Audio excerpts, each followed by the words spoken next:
MBTI가 궁금해. 인티비 멘붕 오는 이유. 여러분들의 궁금증을 위해 티제월드에서 심층적으로 분석해드립니다. 논리적인 비평과 인팁. 그런데 말입니다. 이렇게 논리적인 인팁이 특정한 상황에 들어가면 갑자기 생각이 멈추고 멘붕이 온다는 사실 알고 계셨나요? 과연 인팁은 어떨 때 멘붕이 오는지 지금부터 심층적으로 분석해드리겠습니다.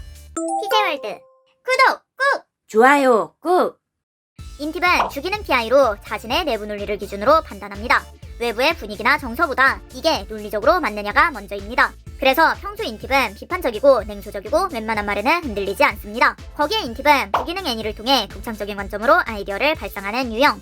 문제는 인팁의 죽이는 PI, 부기능 애니를 통한 사고 과정 자체가 허용되지 않은 상황에서 발생합니다. PI의 비평이 꼬투리 잡는 시비로 보이고 애니의 발상이 논점을 흐리는 태도나 맥락 파악 못하는 것으로 평가되는 순간 자신의 인식과 판단 방식 자체가 허용받지 못한 상태에 놓이게 된다. 이건 논리가 들렸다고 반박당한 것도 아니고 발상이 꽉 막혀있다고 지적받은 것도 아닌 그냥 분석하고 실험하는 사고방식 자체가 부적절하다고 판정된 상황입니다. 즉, 인팁에게 가장 중요한 인식과 판단인 PI와 애니가 동시에 봉쇄되는 상황인 것. 숨쉬듯 사용하는 주기능과 수단으로 사용하는 부기능이 봉쇄되었다는 것은 숨통이 막히고 손발이 묶여버리는 것을 의미합니다. 이 상황에서 공격기능 NI까지 자극된다면 그 문제는 지금 당장 풀리지 않을 문제일 뿐만 아니라 앞으로도 풀리지 않을 것이라고 인식됨. 안 될 듯. 어차피. 더 분석해도, 더 비평해도, 더 아이디어를 꺼내도, 더 다양한 발상을 시도해도 어차피 이 상황 자체는 바뀌지 않을 것처럼 미래의 흐름과 의미가 부정적으로 인식됩니다. 인팁의 공격 기능 NI가 자극되면 어차피 풀리지 않을 문제로 인식되어 그것을 포기하게 됩니다. 인팁은 문제 상황의 해결책으로 유의기능 SI를 사용합니다.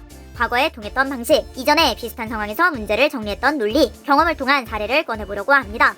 전에 이런 상황에서는 이렇게 풀렸었는데 그때는 이 방식이 먹혔었는데 상황을 해결하기 위해 경험으로 검증된 해결책을 가져오려고 한다는 것. 그런데 이 시도가 그건 옛날 얘기잖아, 지금이랑은 다르지, 또 그 얘기야? 이런 반응이 반복되면 인팁은 이렇게 상황이 인식됩니다. 이 상황에서는 과거의 경험도 검증된 방식도 아무 소용이 없구나, 해결책으로 생각한 것까지 봉쇄되어 버리는 것. 그 순간 열등기능 FE에 대한 요구가 들어온다면 열등기능은 선호기능이면서 지핵심 기능으로 필요하다고 느끼지만 열등한 기능, 본인이 스스로도 약점으로 생각하는 기능입니다. FE, 외향감정, 상대의 감정, 일반적인 가치, 보편적인 판단. 그 기능을 기본값처럼 요구받으면 인간적으로 열등한지에 대한 생각에 갇히게 됨. 인팁이 멘붕 오는 것은 비논리를 강요당해서도 아니고 멘탈이 약해서도 아닙니다. 그들에게 가장 치명적인 유효타 구조가 한 번에 작동했기 때문입니다. 주기능과 부기능이 봉쇄되고 공격기능 NI가 자극되어 앞으로가 부정적으로 인식된 상태에서 회복 루트마저 막힌 채 열등기능을 요구받을 때 인팁은 멘붕에 빠지게 됩니다. 인팁이 멘붕 오는 이유는 그들에게 가장 치명적인 유효타 구조에 갇혔기 때문이다.